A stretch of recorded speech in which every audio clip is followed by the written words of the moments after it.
आम्ही कार्यकर्त्यांनी काम सांगितल्यानंतर विश्वास ठेवून त्या कामामध्ये लक्ष घालतो आणि संबंधितांना बोलतो।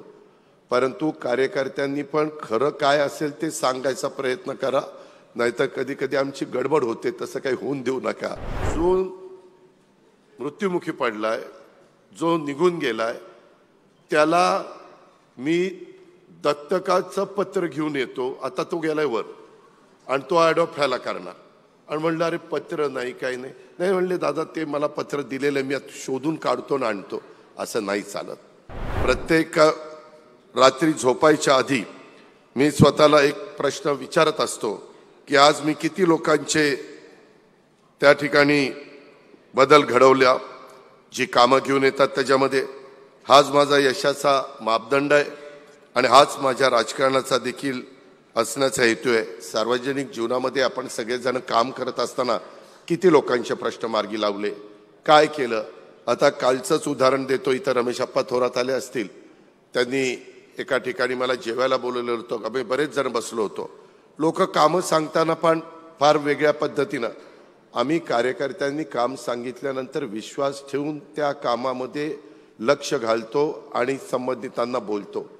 परंतु कार्यकर्त्यांनी पण खरं काय असेल ते सांगायचा प्रयत्न करा, नाहीतर कधी कधी आमची गडबड होते, तसं काही होऊन देऊ नका, अशी मला आपल्याला सगळ्यांना विनंती करायची। माझं तुम्हाला सगळ्यांना सांगणं आहे, कालच आम्ही आता पहिला ह्या महायुतीचं सरकार आल्यानंतर 100 दिवसाचा कार्यक्रम, नंतर 150 दिवसाचा कार्यक्रम घेतला आणि त्याच्यामध्ये अनेक जण भेटत असतात। काल पण एक जण म्हणाला की अजित पवार आम्हाला अनुकंपा तत्वावर नोकरी द्यायला पाहिजे। मी कलेक्टरला सकाळी बोलवलं, त्यांना सांगितलं अनुकंपा तत्वावरचा मोठा कार्यक्रम आम्ही हातामध्ये घेतलाय। सगळ्या मंत्री महोदयांना माहिती आहे, कॅबिनेटला मी निर्णय घेतलेला आहे। नोकरीवर ती व्यक्ती असताना दुर्दैवाने त्याचं निधन झालं तर त्यांच्या कुटुंबातल्या एकाला नोकरी द्यायची, मुलगा असू, मुलगी असू, पत्नी असू, कुणी त्याला नोकरी द्यायची, असा प्रकारचा निर्णय झाला। काल मला त्यांनी सांगितल्यानंतर मलाही कळेना की का ह्याला नोकरी मिळत नाही। नंतर आज सकाळी माहिती घेतली, तो म्हणतोय जो मृत्युमुखी पडलाय, जो निघून गेलाय, त्याला मी दत्तकाचं पत्र घेऊन येतो। आता तो गेलाय वर आणि तो ॲडॉप्ट व्हायला करणार आणि म्हणलं अरे पत्र नाही, काही नाही। नाही म्हणले दादा ते मला पत्र दिलेलं मी आता शोधून काढतो ना आणतो, असं नाही चालत।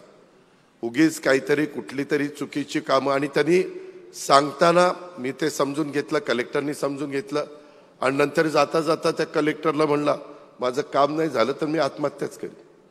म्हणजे वरदम त्याचा हा, तो अनुकंपा तत्वावर बसत नाही, डायरेक्ट ब्लड रिलेशन नाही, अशा काही गोष्टी समाजामध्ये वावरत असताना पाहायला मिळतात आणि त्याच्यातून आपल्यालाही मार्ग काढावा लागतो। महायुतीसोबतचा आपला सहयोग टिकून आहे, कारण परस्पर सन्मान आणि महाराष्ट्राच्या विकासासाठी सामायिक बांधिलकी या समन्वयामुळे मुख्यमंत्री देवेंद्रजी फडणवीस असतील यांचे मी आभार मानतो।